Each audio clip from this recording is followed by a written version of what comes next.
Hi everybody, welcome to my feature presentation on artificial intelligence. In this video I'll be looking at two main topics: how AI is being used to restore and recolor photographic relics and classic films, as well as how AI is enhancing video game production through NPCs and procedural environment generation. So what is artificial intelligence? This will be a small snippet. John McCarthy offers a quick explanation as it being the science and engineering of making intelligent machines, especially intelligent computer programs, and it is related to similar tasks of using computers to understand human intelligence, but it does not have to confine itself to methods that are biologically observable. And then in the 1950s, Alan Turing offered a similar look through a question: can machines think? And from there he offered the Turing test, which is pretty dated, but it's still relevant. A human interrogator would try and distinguish between a computer and a human text response. So the human approach would be a system that thinks or acts like humans, and the ideal approach would be a system that thinks or acts rationally. Alan Turing's definition would have fallen under the category of, systems that act like humans. So in terms of this specific Forbes article that I found here, it basically iterates that Adobe, through its Firefly umbrella of tools, is beta testing a new colorizing and recolorizing tool to help graphic designers expand their color palettes and visual options that may be more appealing to the consumer of any given product. So this tool could potentially diversify and revitalize the way we see and experience certain brands. So imagine if Coca-Cola was somehow purple, but we still knew it was Coca-Cola. The way this AI works, basically in the program, or Adobe Illustrator really is the one that incorporates it. It takes the main image, however it was colorized, and it can invert, flip around, play around with the colors, and make it super different in combinations that would have not been thought of before. So I think that's pretty cool. I think it would be really useful because there's a lot of innovative ways to look at a certain image. And creativity can only go so far. So the AI is very much so a big help there. So when we're looking at AI, we also have to look at GAN, or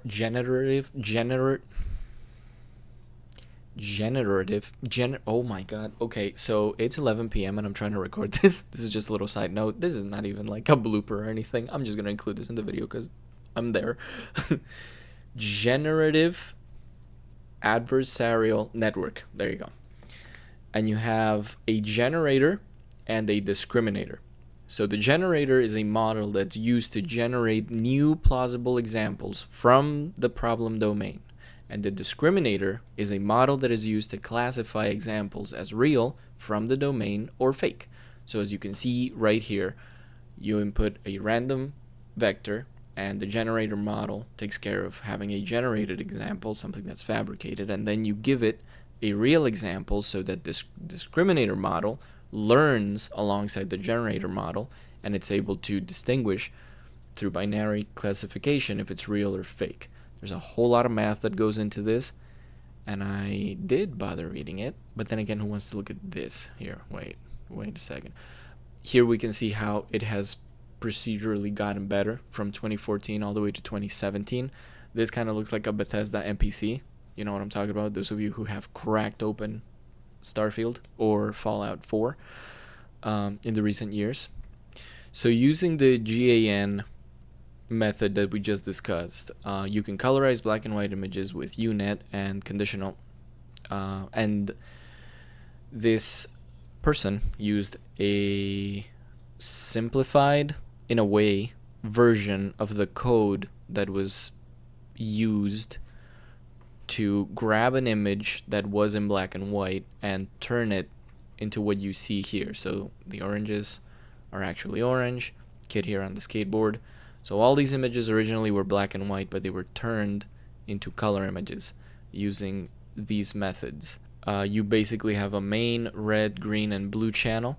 They are all fed through the same algorithm, and then they pop out with the image that is recolorized. What this person is doing in the program is adding a main lightness asterisk A and asterisk B channels. So they're a little more enhanced than just simple red, green, and blue. So that's why the colorizing process is a little better.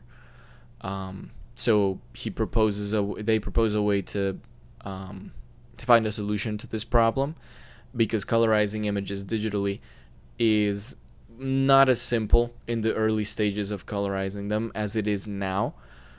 So with this specific program, they implement code to optimize this method. So in the first trial, these were the results. They basically explain how to get from X to Y through different ways of using the same method, the generator and the discriminator. And the output is here. So as you can see, there's the oranges, but the AI is not trained well enough yet. Some lines of code are missing.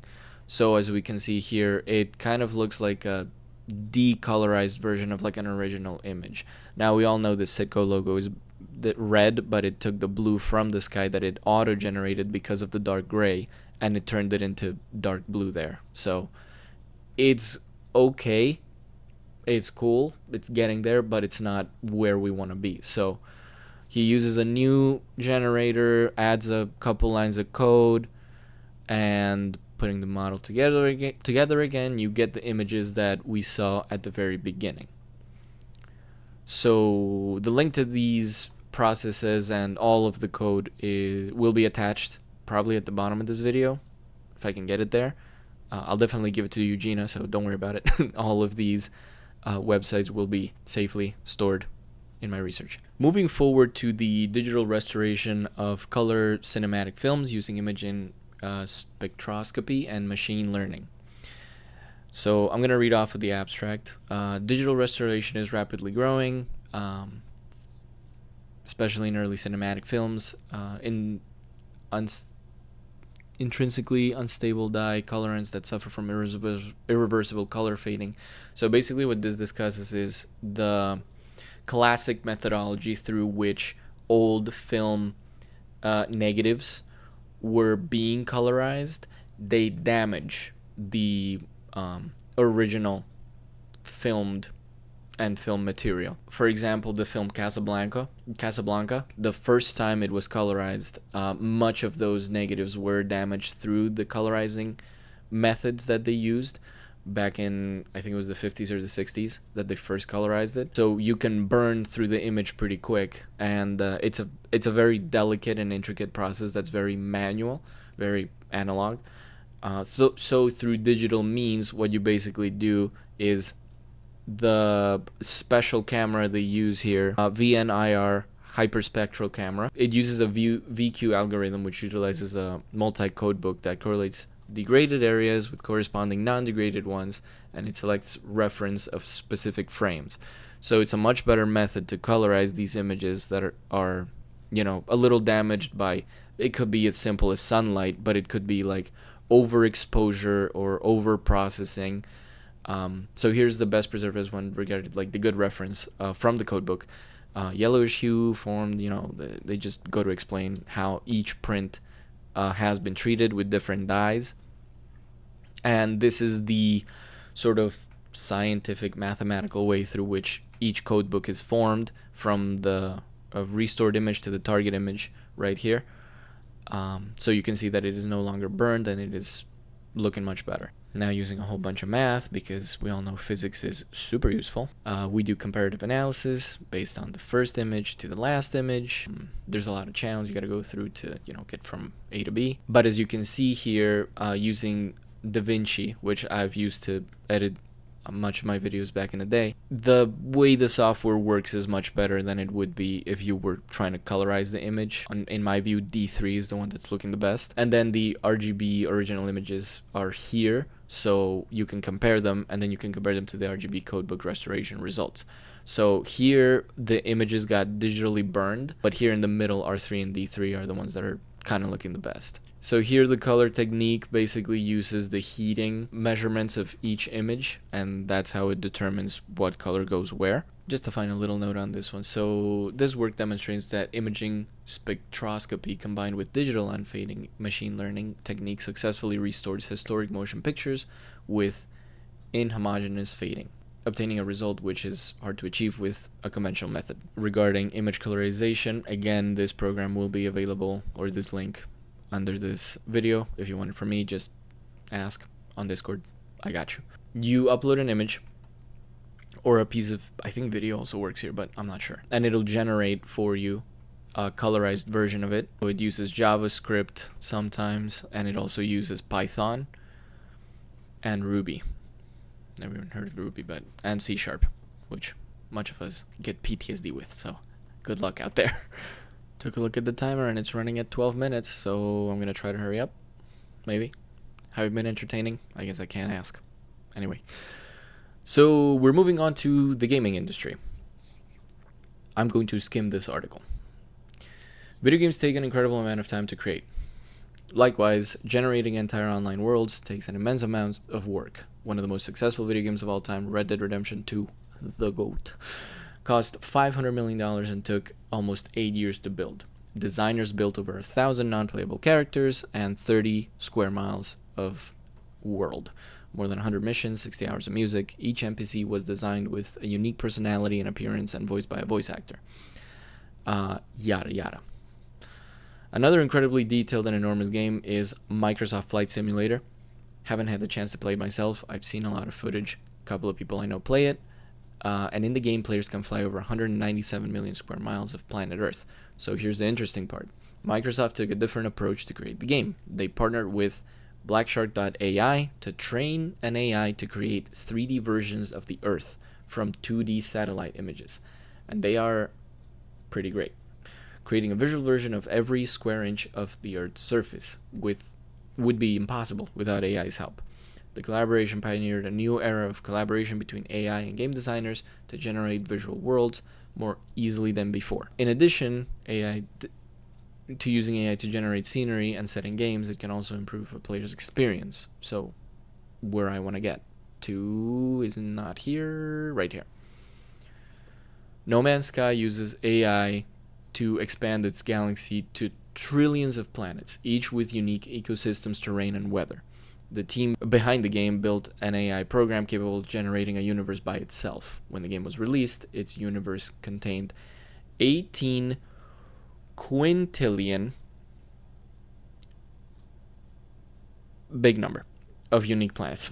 The game is built for exploration, and it is impossible for any one player or even all the game's players to explore every possible planet. More games will likely adopt this approach to generating new worlds for settings for players to explore.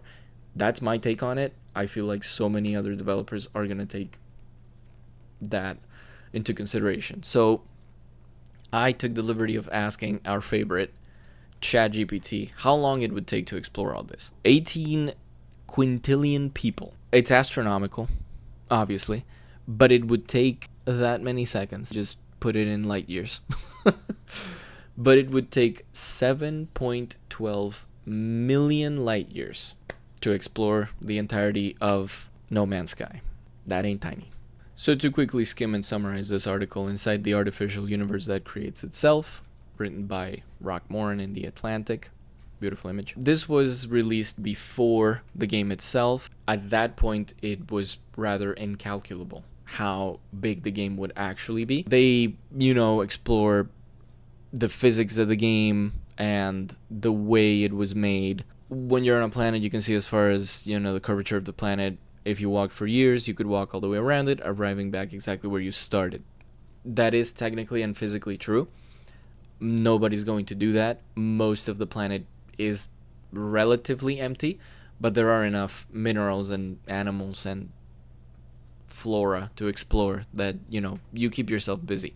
You build bases, you hop around the planet, and you collect what you need to collect, What I wanted to look at specifically was the engine. What they basically used was a pseudo-random number generator, which is similar, if not the same, to the system used in Minecraft to create and generate a unique world and experience anytime, basically, that you power the game on or land on a new planet. So the possibilities are technically endless, and you can never encounter another player. It's remotely impossible. The only way to do that is by using the game's intricate multiplayer system.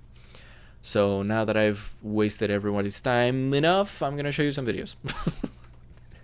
So here's the original image. We're going to address photography and film, and then I'm going to jump into some game footage. So that's what the original looks like, and then with AI generated coloring. As you can see, it's not perfect, and some of the frames are, but yeah, back to back, that's what they look like.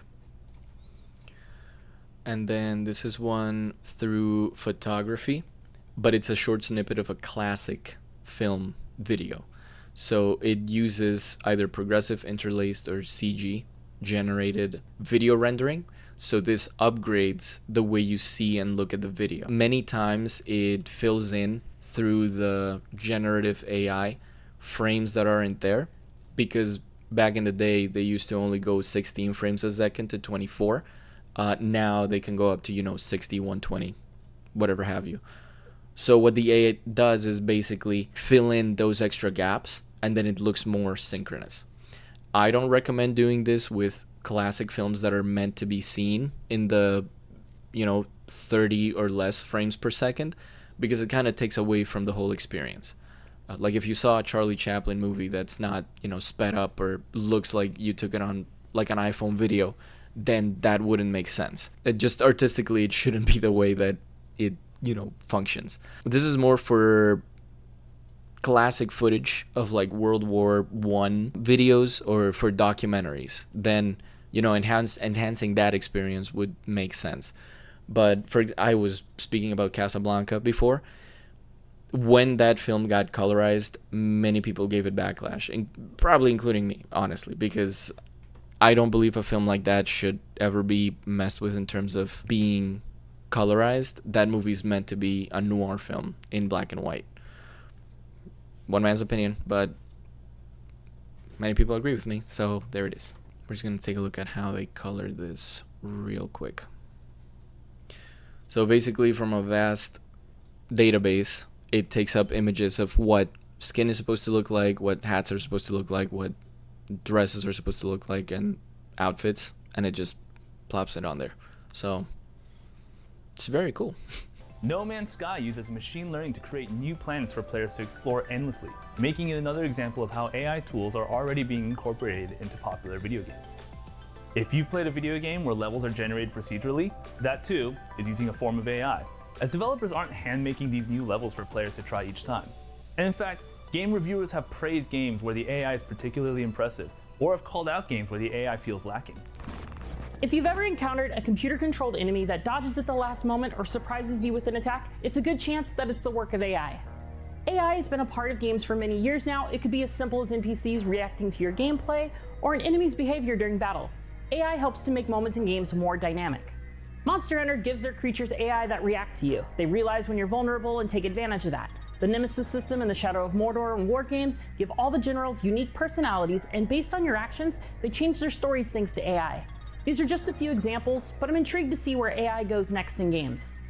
Indie developers have been using AI basically as long as AAA developers have been using it. If you've ever played a game with procedural generation, where the game's making maps and rooms kind of on the fly as you play, that's a form of AI. A lot of games have NPC AI or enemy AI in them, and indie developers use all those tools too. It can make development easier, especially if they don't need to have giant teams and hire tons of people to make things for them. Generative AI is a little more questionable, and not as many indie developers are using it, but I've talked to folks who have used programs like ChatGPT to explain development concepts to them, like how to make something in Unreal or Unity, or they've used generative AI to inspire their games, maybe to create some concept art that they then work on themselves, combining human elements and AI elements. So there's, a lot of different ways that they're using it to make games easier. No Man's Sky is one of the biggest games you can play right now, with a map that's just unbelievably vast. The game's now getting on a bit, but one could say it ages like fine wine, as updates have made it near unrecognisable from its release form. In this video, we'll unpick everything the game has to offer, so stick around till the end to see if it's for you and if it's worth buying. Now first and foremost, No Man's Sky is a space exploration game that takes place in a universe with this many planets.